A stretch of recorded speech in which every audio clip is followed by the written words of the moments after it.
ফিরে এলাম বিরতির পর। এবার যে খবরের দিকে আমরা নজর রাখবো, কমনওয়েলথ দাবা প্রতিযোগিতায় স্বর্ণ পদক পেল রাজ্যের আরশিয়া দাস। শ্রীলঙ্কায় অনুষ্ঠিত আসরে ব্লিচ বিভাগে স্বর্ণ পদক, 7.5 পয়েন্ট নিয়ে সেরা ভারতের এই দাবাড়ু।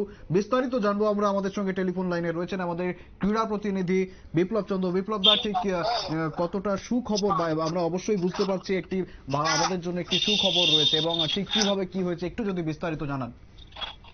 দেখো শুভেন্দু, যে আমরা জানি যে গত 5 তারিখ কমনওয়েলথ দাবা যেটা শুরু হয়েছে, সেই দাবা প্রতিযোগিতা ভারত থেকে প্রায় 48 জনের দল দাবাড়ু গিয়েছিল, এবং সেখানে কিন্তু ভারতীয় দলের অংশ নিয়েছিল ত্রিপুরা থেকে 2 জন, আরাধ্যা দাস এবং আরশিয়া দাস। এবং সেখানে অনূর্ধ্ব 14 বিভাগের যে লিডেন বিভাগ, সেই বিভাগে কিন্তু আরশিয়া দাস কিন্তু স্বর্ণ পদক পেয়েছে। এবং সেখানে যে 9.5 পয়েন্টের মধ্যে 7.5 পয়েন্টে স্বর্ণ পদক আরশিয়া।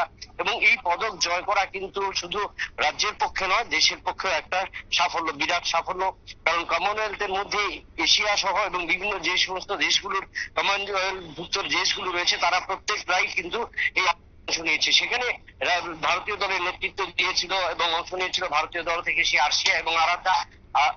আরাধ্যার যদিও আসর এখন শুরু হয়নি, তবে সেক্ষেত্রে যে লিজেন্ড বিভাগ, সেই লিজেন্ড বিভাগে কিন্তু আরশিয়া দাস স্বর্ণ পদক দিয়েছে এবং স্বর্ণ পদক জয় করেছে। এবং বাকি আরো 2টো ইভেন্ট রয়েছে, এবং সেই দুটো রেপিড দাবা এবং লিজেন্ড দাবা, সেই দুটো দাবা ইভেন্ট এখনো রয়েছে আরশিয়ার। এবং সেটা যেটা আশা করা যাচ্ছে যে আগামী যে 2টো আসর রয়েছে, সেই 2টো আসরেও আরশিয়া কিন্তু ভালো ফলাফল করবে। কারণ রাজ্য থেকে ত্যাগ করার আগে যখন আরশিয়া নিজের প্রস্তুতি নিয়েছিল, সেখানেও কিন্তু সেই বিষয়ে আরশিয়া নিজের আশা ব্যক্ত করেছিল যে এবছর সেই কমনওয়েলথ আসরে সে সেরা সফলতা অর্জন করতে পারবে।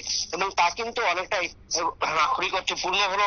এবং যেখানে যে কমনওয়েলথ দাবায় ত্রিপুরার মতো একটি প্রান্তিক রাজ্য যে আরশিয়া দাস যেভাবে স্বর্ণপদক জয় করেছে, সেটা কিন্তু আগামী দিনে অনেকটা প্রশংসার দাবি রাখে এবং রাজ্যের অন্যান্য দাবাড়ুদেরও কিন্তু অনুপ্রেরণা যোগাবে বলে আশা করা যাচ্ছে। একেবারে ধন্যবাদ বিপ্লব দা, আমাদের ক্রীড়া প্রতিনিধি বিপ্লব চন্দ্র। তিনি কিন্তু বিস্তারিত জানালেন একেবারে ঠিক গোটা ঘটনাটা বা গোটা এই যে সাফল্য, আরশিয়ার সাফল্যের কাহিনী। এবং এর ফলে কিন্তু রাজ্যের অন্যান্য যারা দাবাড়ু রয়েছেন, পাশাপাশি দেশের যারা দাবাড়ু রয়েছেন, তারা কিন্তু খুদে খুদে এই দাবাড়ুরা তারা কিন্তু নতুন অনুপ্রেরণা পাবে। ফিরে আসছে একটি বিরতির পর, সঙ্গে থাকুন।